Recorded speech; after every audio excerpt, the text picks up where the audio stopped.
Hey, welcome back to another Netcast. I'm Rich Lopez, Quantrix Authority. Fantastic that you joined me today for episode number 68. Right-click, filter on selection, finally.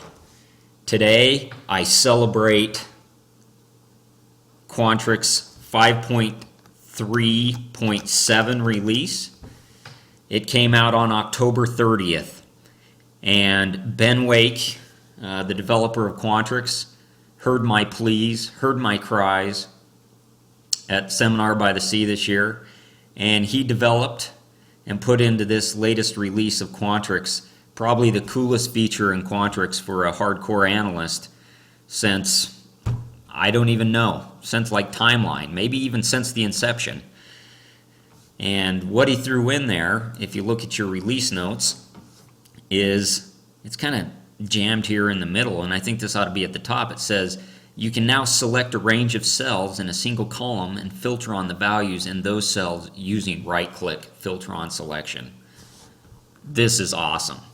What I mean by that, and what is meant by this on the release notes, is let's say I have a data set here and it's got a boatload of values you can see here, and instead of going in here and selecting filter and then going filter values and, selecting them like this, right?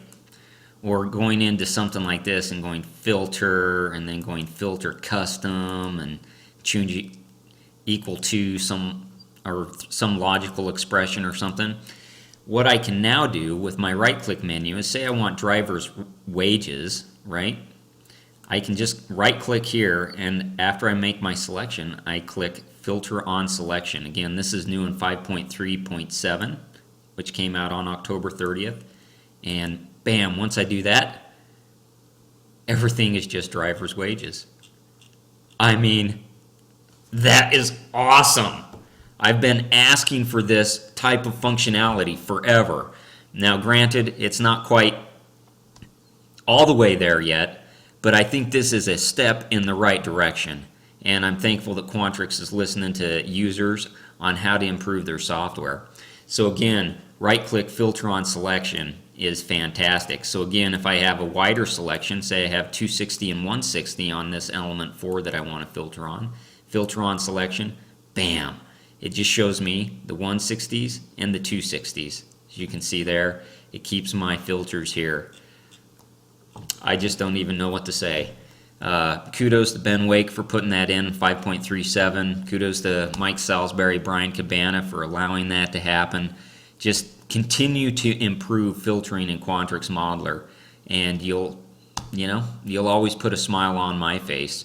Anyway, I hope you find that functionality fantastic for filtering. I think it certainly is fantastic. If you have any questions about filtering or anything else in regards to Quantrix Modeler, I hope that you'll reach out to me at quantrixauthority@gmail.com. I absolutely love Quantrix. I absolutely love helping people discover the power of Quantrix. So please join me again for another episode of Quantrix Authority with Rich Lopez.